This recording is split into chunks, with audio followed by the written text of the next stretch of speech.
Live from WBFF in Baltimore, this is Fox 45 Morning News.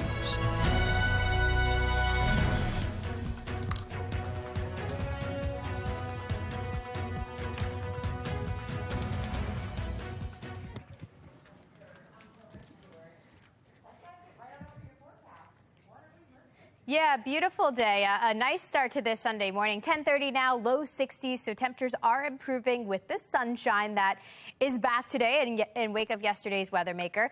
A pretty afternoon ahead of us for whatever you have planned outside, a nice mix of clouds and sun. Temperatures also warming nicely from the 50s to the 60s, mid and actually upper 60s as we head through the remainder of the day. And this is actually kicking off a cooler trend, so I am tracking these temperature changes behind that weather maker that moved through yesterday. And temperatures will be trending in the 60s as we head through much of the week. Coming up in just over 10 minutes, I've got an updated look at when our next weather maker arrives. I'll let you know exactly what that means for the rest of the week. And then we're actually going to look ahead to next weekend already. And I'll let you know exactly what that means for your weekend plans then, too. Taylor?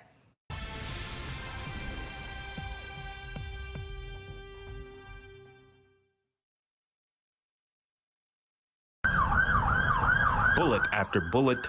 Victim after victim. My homegirl's son just got killed, 21 years old. Gun violence has become a way of life for many Baltimore residents. I mean, every time you turn around, somebody's child got shot, or uncle or aunts. It's just sickening out here. At Monday's State of the City address, Baltimore is back. Mayor Brandon Scott saying Baltimore is on the way back to being a safer city. Homicides and non-fatal shootings are down 16 and 21% respectively today. By the numbers, crime is down compared to this time last year. However, former Baltimore mayoral candidate Thuru Vignaraja says it's not time to celebrate. We had one good month in Baltimore back in January. Homicides for the year stand at 84, down 17 from this time last year, while non-fatal shootings are down 42. The fact that the mayor is able to rely on these numbers is premised on his hope that the citizens of Baltimore are not paying attention. But taking a closer look at the numbers, February only saw 2 less homicides than February of 2022, while this March had just 3 fewer homicides than March of last year. We've had 19 murders in 16 days in the middle of April. That is way off the charts for April. At that rate, Baltimore could be on track for homicides reaching over 300 for the year, for the 9th year in a row. It doesn't look like the mayor is realizing that things are going badly. I think he wants to pretend that things are going well in Baltimore. Now, 9 of those 84 people who were killed this year in Baltimore are children. These are the faces of just some of those 9 children that were murdered in the city this year. You've got 12-year-old Jalen Richards, though, who was killed last week, according to police. He was gunned down in South Baltimore. He was doing things that a child his age shouldn't. Like what? Carjacking. They had him carjacking. These older children, Jalen don't know how to drive. He was just hanging along for the ride.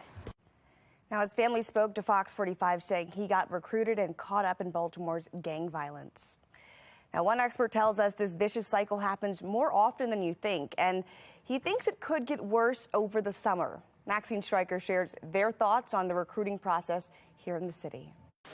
12-year-old Jalen Richards' life was cut short a week ago after his family says he got caught up with the wrong crowd, recruited into a life of crime by those older than him.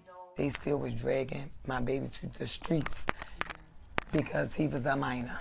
Patty Hawkins says her son was in a similar grip of gang violence. It's easier to have children sell drugs for you than you to get a charge yourself to sell drugs. For me to know that my son was struggling with keeping himself out of a gang and didn't know how to communicate with me, that really hurt. Former FBI agent Tyrone Power says Baltimore is a city full of gangs. While many are more disorganized than you'd think, he says the one thing they have in common is the victimization of young people. And the cycle is they're victimized, traumatized, they need protection. The protection doesn't come from the police or maybe even family or other groups in the community, so they almost have to join with a gang to get the protection. Once they join with the gang, the cost of joining the gang is not money, but it's for them to commit other violence. And Powers says they then begin to victimize others. It's a vicious cycle that traps those who can't escape their environment. This is going to increase, and it's going to be even more problematic as we get into the summer months, as young people are targeted even more for victimization and recruitment. Last year, 12 members of a criminal enterprise who called themselves the ABG, operating out of West Baltimore, were arrested for murder. But at the time, city leaders weren't quick to label the violence as gang-related. It's the social network of people who were selling drugs. Powers says there seems to be hesitation from city leaders to label gangs for what they are. This has always been a city where politicians and people in positions of power have seemed to want to protect their position and their image more so than address the problem. Former police commissioner Ed Norris agrees. When I was commissioner, the mayor tried to tell me, don't say there were gangs. I refused. We have gangs. They're violent gangs. They're deadly gangs. They're the cause for all the misery in the city. Why would you not acknowledge that? Several times this week, we asked the mayor and police commissioner if there's a trend of adults using children to commit crime, and if there's a gang problem. Our questions went ignored. Don't protect your position, protect the people of the city. Maxine Stryker, Fox 45 News. Elsewhere in a city in crisis this morning, a 15-year-old is waking up in the hospital. Police say he was shot around 1 a.m. on South Green Street. They are asking anyone with information to call Metro Crime Stoppers. Baltimore police are also looking for the person involved in a shooting on Saturday morning. They found a man in his 50s in a car along Shirley Avenue with a gunshot wound to the face. He was taken to the hospital with non-life-threatening injuries. Folks in Baltimore rolling up their sleeves to clean the city. Just ahead, a look at how residents were giving back to make our planet a better place. And after a rainy and stormy end to your Saturday, if you still have some things to do on your weekend things to do list, go for it. Yard work, hiking, grilling. You're in good shape today, just a little bit cooler out there. Coming up in 10 minutes, we'll look ahead to where these temperatures are trending for the rest of the week and when we are tracking more April showers. It's 10:36. You're watching Fox 45 Morning News.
Residents of Baltimore celebrated all things about our planet yesterday and the work that goes into protecting it.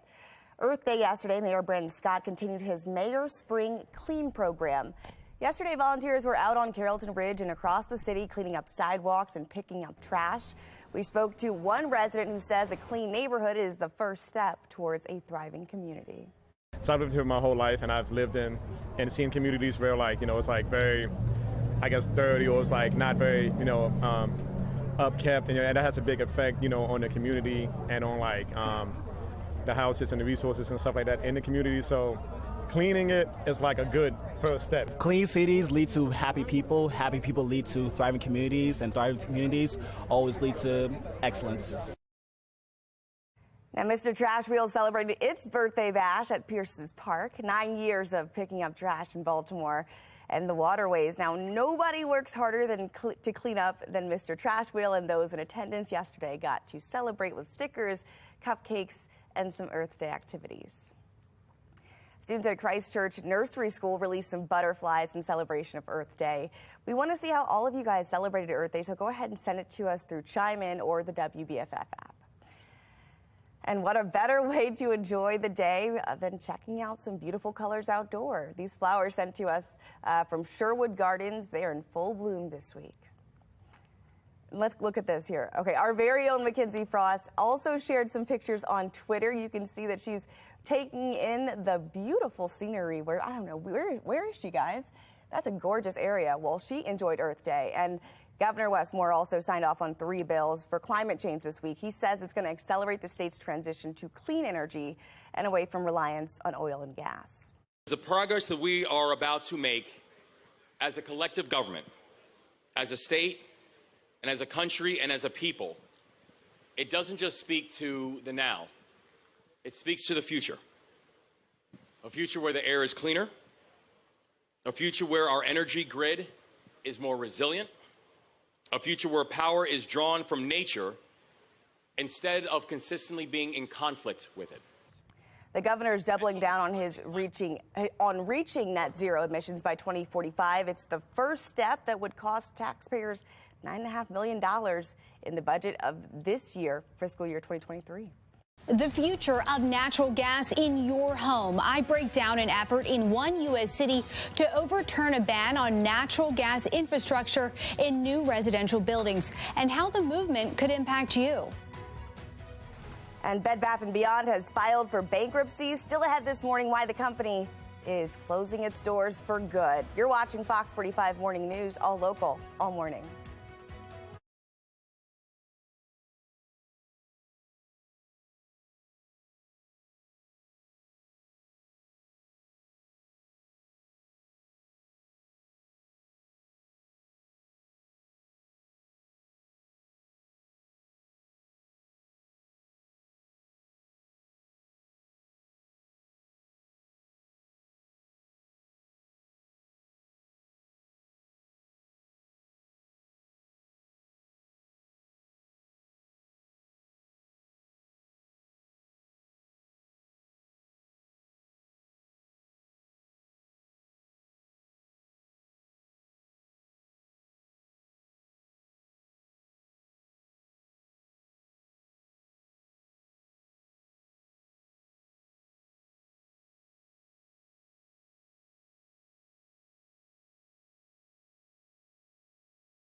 A victory for abortion rights advocates. The Supreme Court rules in favor of protecting access to a common abortion drug.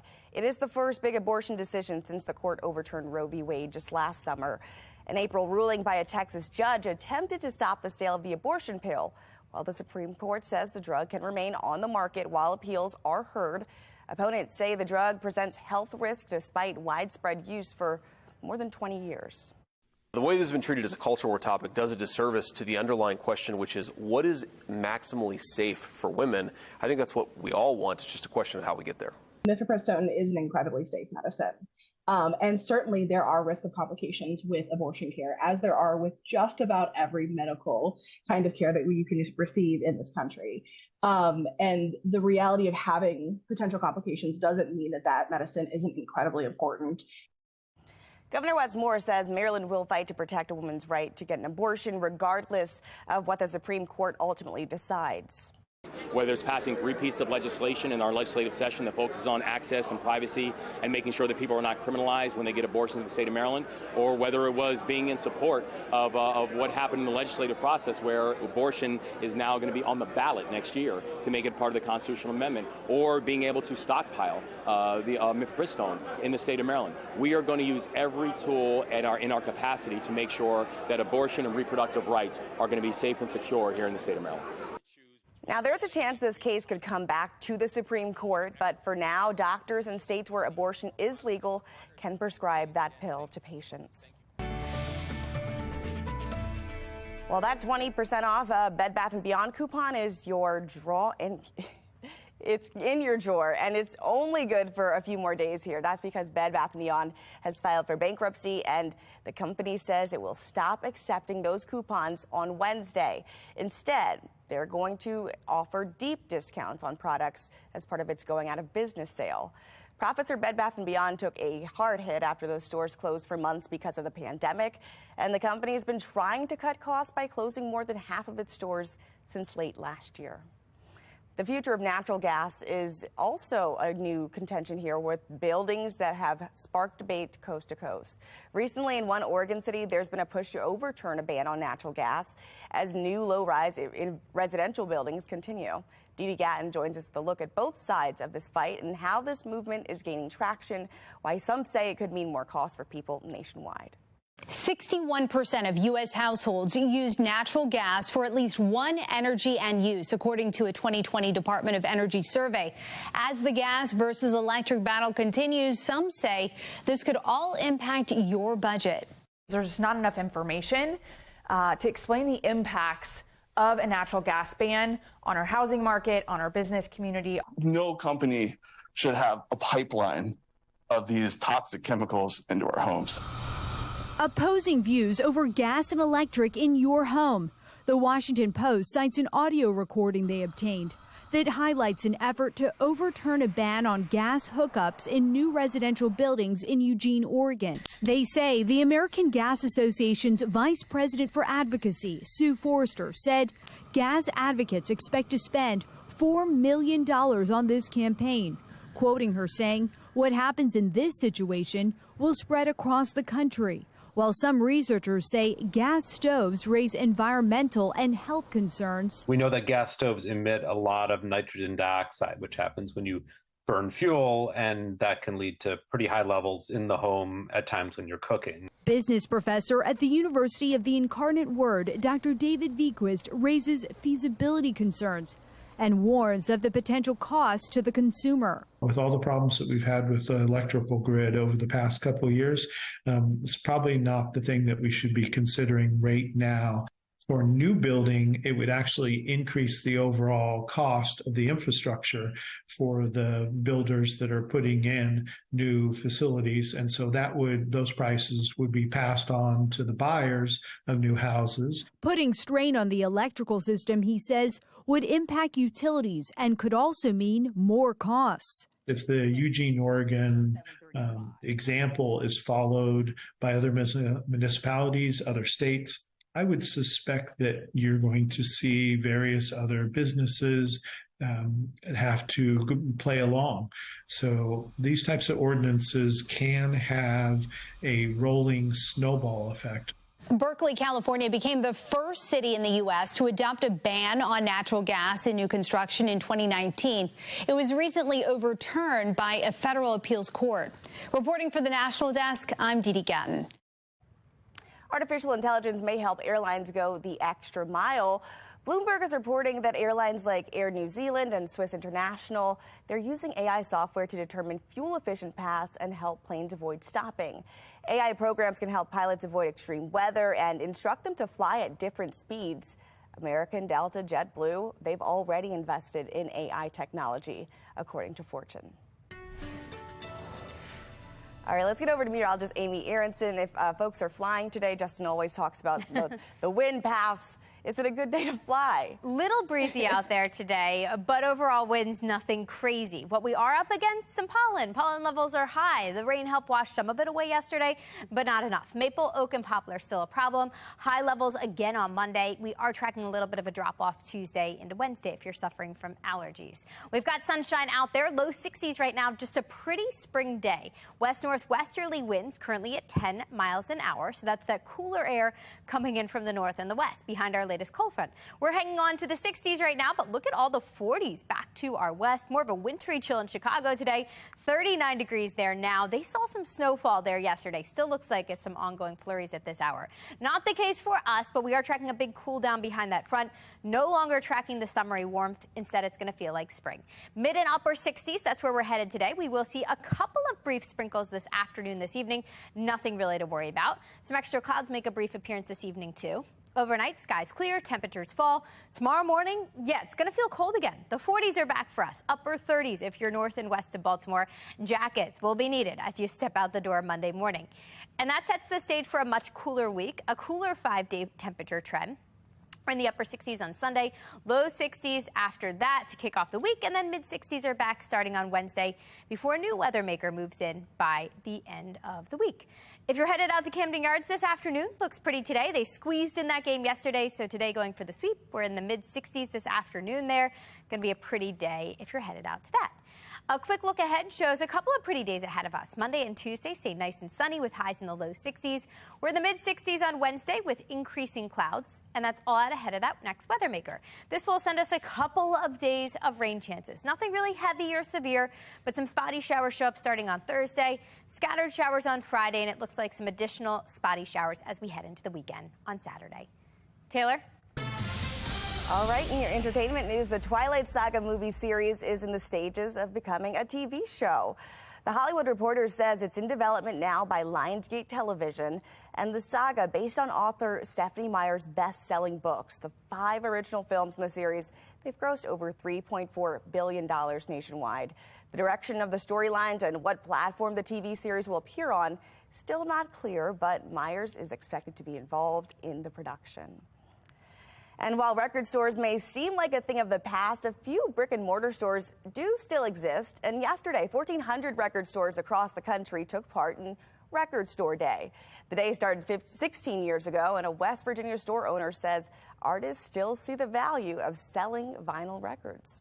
Music companies and artists will release exclusive albums, limited edition stuff. It really benefits us and the shopper as not going into these big conglomerate stores and keeping the music stores like us alive. Now, some musicians plan to release exclusive music available only in record stores. That includes Dolly Parton and Fleetwood Mac. The work week will be starting off dry and in the 60s. Coming up, meteorologist Amy Aronson will let us know how long we'll be staying dry in her 7-day forecast. You're watching Fox 45 Morning News, all local, all morning.